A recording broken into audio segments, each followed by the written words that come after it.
Hello दोस्तों, कैसे हो आप लोग। उम्मीद है कि बहुत अच्छे होंगे। दोस्तों, आज के वीडियो में मैं रेलवे में जूनियर इंजीनियर यानी जेई पर बात करने वाला हूं कि कब और कितनी वैकेंसी आ सकती है। तो सबसे पहले बात करते हैं कि इसका जो हमें नोटिफिकेशन कब देखने को मिल सकता है।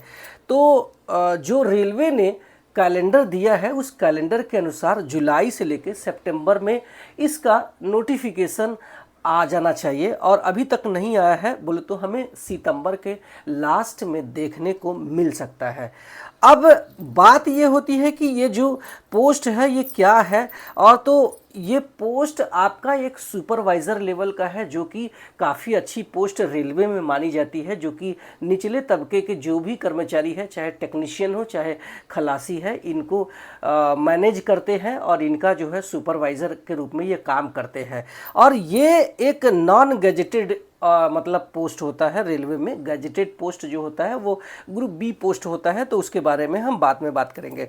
तो अब इसमें जो फॉर्म भरे जाते हैं ये ऑल ओवर इंडिया से जो है बच्चे फॉर्म अप्लाई कर सकते हैं। मेल फीमेल है तो भी दोनों अप्लाई कर सकते हैं। इसकी जो बेसिक सैलरी की बात करूं तो इसमें 35,400 ही बेसिक पे है, बट इसमें बहुत सारे टीए डीए एचआरए वगैरह मिल जाता है। तो आपकी जो सैलरी बनने वाली है ये 55 से 60,000 रुपये प्रति माह बन जाती है, और ये लेवल 6 की पोस्ट है, जो कि आपको काफ़ी अच्छी पोस्ट मानी जाती है। जो कि आपने देखा है कि रेलवे में एनटीपीसी का जो वैकेंसी भरी जाती है और वो भी ग्रेजुएशन लेवल वाला, तो उसमें लेवल से 6 की पोस्ट निकलती है। तो ये काफ़ी अच्छा पोस्ट माना जाता है रेलवे में जो जूनियर इंजीनियर है।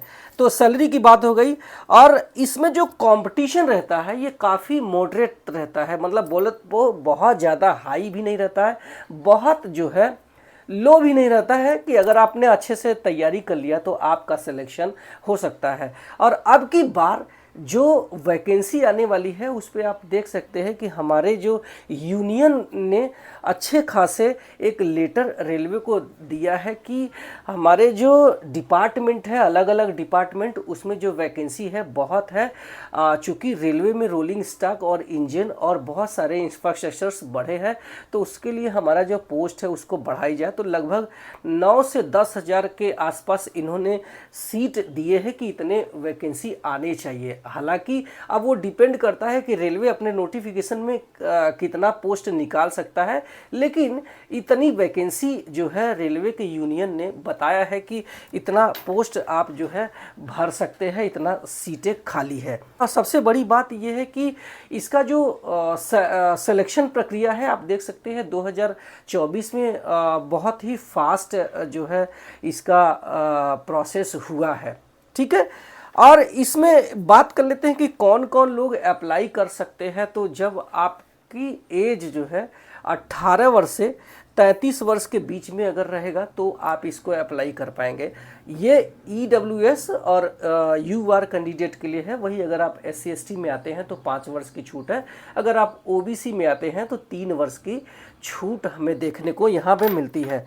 क्वालिफिकेशन की बात करें तो आप डिप्लोमा या फिर बीटेक होने चाहिए। बहुत सारे बच्चों का सवाल होता है कि क्या सर मैं ITI किया हूं तो क्या ये फॉर्म भर सकता हूं। तो बता दूं कि बिल्कुल भी नहीं है, ये ITI वाले का ये पोस्ट नहीं है, ये सिर्फ डिप्लोमा और बीटेक के कैंडिडेट हैं, तो वही जो है फॉर्म भर सकते हैं। इसमें जो ब्रांच आती है ये सिविल इंजीनियरिंग का branch, mechanical engineering, electrical engineering, electronics engineering, automobile engineering, बस इतने ही ब्रांच ज़्यादातर इसमें आते हैं। अगर आपने कंप्यूटर साइंस से या फिर इंफॉर्मेशन टेक्नोलॉजी से किया है तो इसमें जेई में वैकेंसी नहीं आती है, उसके लिए आप टेक्नीशियंस ग्रेड 1 का फॉर्म भर सकते हैं। तो इसका जो एग्ज़ाम पैटर्न पे बात करूं तो इसका जो एग्ज़ाम पैटर्न है इसमें एक ही CBT होता है, सॉरी 2 CBT होता है। इसमें CBT 1, CBT 2, इसके बाद डॉक्यूमेंट वेरिफिकेशन, मेडिकल एग्ज़ाम हो जाएगा। इसका जो मेडिकल एग्ज़ाम है ये काफ़ी इजी होता है, अगर आपने चश्मा लगाते हैं तो भी इसका फॉर्म भर सकते हैं। ठीक है, तो बहुत इजी है इसका। जो मेडिकल B1 B2 होता है, हाँ आप अगर ट्रैक मशीन में जाते हैं तो वहाँ पे A3 मेडिकल होता है, बट वहाँ भी चश्मा अलाउड है। चलिए बात करते हैं हम CBT की। तो इसमें जो CBT 1 की, तो इसमें टोटल नॉन टेक्निकल सवाल पूछे जाते हैं, जिसमें आपको मैथमेटिक्स, रीजनिंग, जीके, जीएस से सवाल पूछे जाते हैं, जिसमें आपके टोटल जो क्वेश्चंस रहेंगे 100 क्वेश्चंस रहेंगे। और इसमें मैथमेटिक्स के 30, रीजनिंग के 25 और जनरल साइंस के 30 और जनरल अवेयरनेस के 15। इस तरीके से आपके टोटल 100 सवाल पूछे जाते हैं, जो कि आपको 90 मिनट का समय दे दिया जाता है। 1/3 का निगेटिव मार्किंग होता है। ये क्वालिफाइंग नेचर का होता है एग्ज़ाम, और इसमें वर्चुअल कैलकुलेटर अलाउड बिल्कुल भी नहीं है। इसमें आपने देखा है कि अब की 2024 में नोटिफिकेशन में इनमें जो कट ऑफ है, ये जिन्होंने 60 से 65 के आसपास स्कोर किया है, तो इन्होंने इजीली CBT 1 का एग्ज़ाम क्लियर कर लिया है। बात करते हैं CBT 2 का, क्योंकि CBT 1 का कोई भी मेरिट जो है इस पर सिलेक्शन नहीं होता है। CBT 2 के मेरिट से ही आपका सिलेक्शन होने वाला है। तो जब हम CBT 2 की बात करते हैं तो ये टेक्निकल और नॉन टेक्निकल दोनों टाइप के सवाल आते हैं। तो आप आज देखते हैं कि इसमें जो नॉन टेक्निकल है उसमें कौन कौन से सवाल पूछे जाते हैं। तो ये आपका जो बेसिक इन्वायरमेंट पे 10 सवाल रहेंगे, जनरल अवेयरनेस के 15 सवाल रहेंगे, और फिजिक्स केमिस्ट्री से 15 सवाल रहेंगे। और इस तरीके से आपका ये टोटल 10 क्वेश्चंस कंप्यूटर से, इस तरीके से आपके 50 सवाल इसमें से रहेंगे। हाँ, 150 प्रश्न इसमें से रहेंगे, जिसमें 50 सवाल नॉन टेक्निकल के। अब 100 सवाल आपका टोटल ये किससे पूछे जाएंगे?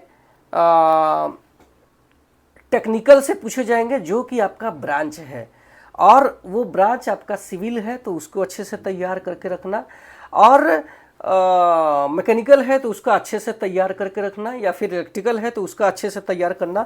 और आपको CBT 1 और CBT 2 में लगभग 2 से 3 महीने का समय भी मिल जाता है, तो ये काफ़ी अच्छा टाइम हो जाता है। अच्छा, CBT 1 के में तो आपको कैलकुलेटर अलाउड नहीं है, बट अगर आप CBT 2 का एग्ज़ाम देते हैं तो वहाँ पर आपको वर्चुअल कैलकुलेटर अलाउड है। एग्ज़ाम का रिजल्ट आ गया है 2024 का, और इस पे कहीं कहीं कुछ जो है बहुत हाई कट ऑफ गए हैं, जैसे हमारा कोलकाता हो गया, या फिर आपने इलाहाबाद का देखा है। तो इन सब जगहों पे ये जो कट ऑफ है काफ़ी हाई चला गया है। हाँ, बट इसका जो कट ऑफ है आपको बता दो कि सब्जेक्ट वाइज, यानी कि आपके ब्रांच वाइज नहीं बनता है कि मैकेनिकल का अलग है, इलेक्ट्रिकल का अलग है, या फिर सिविल का अलग है। आपका डिपार्टमेंट वाइज जो है ये कट ऑफ बना हुआ है। तो आप उसका जो डिपार्टमेंट वाइज जो कट ऑफ बना है, तो उसमें भी आपने देखा है कि इसमें 75, 77 इस तरीके से कट ऑफ गए हुए हैं। तो आप अपना जो टारगेट है ये मान के चलना कि अगर आपकी बार जो वैकेंसी आ रही है, मान लीजिए कि 10,000 जो वैकेंसी आ रही है, तो इसमें जो CBT 2 का टारगेट है, इसमें आपको एटलीस्ट 70 प्लस मान के चलना, तभी आप इसमें सिलेक्शन हो पाएगा। क्योंकि इसका जो एग्ज़ाम का लेवल है ये थोड़े से हाई भी होता है, और इसमें चूंकि डिप्लोमा और बीटेक के कैंडिडेट बैठते हैं, तो उसमें जो है हमारा जो टेक्निकल पोर्शन है इनका बहुत ही स्ट्रांग होता है। तो आप भी अपनी तैयारी अभी से करें, क्योंकि आपका एग्ज़ाम आपका नोटिफिकेशन कभी भी हो सकता है, और आपका एग्ज़ाम भी 5 से 6 महीने के बाद भी हो जाएगा, तो उसमें आपका एक पोस्ट मिलना चाहिए। तो ये वीडियो आपको हेल्पफुल लगा है तो लाइक करना, और मेरे एनालिसिस को आप अगर अप्रिशिएट करना चाहते हैं तो मेरे चैनल को सब्सक्राइब करके बेल आइकन ज़रूर दबा देना, इससे मुझे मोटिवेशन मिलेगा। मिलते हैं अगले वीडियो में आपके किसी और क्वेरीज के साथ में, नए वीडियो के साथ में। तब तक के लिए थैंक यू सो मच।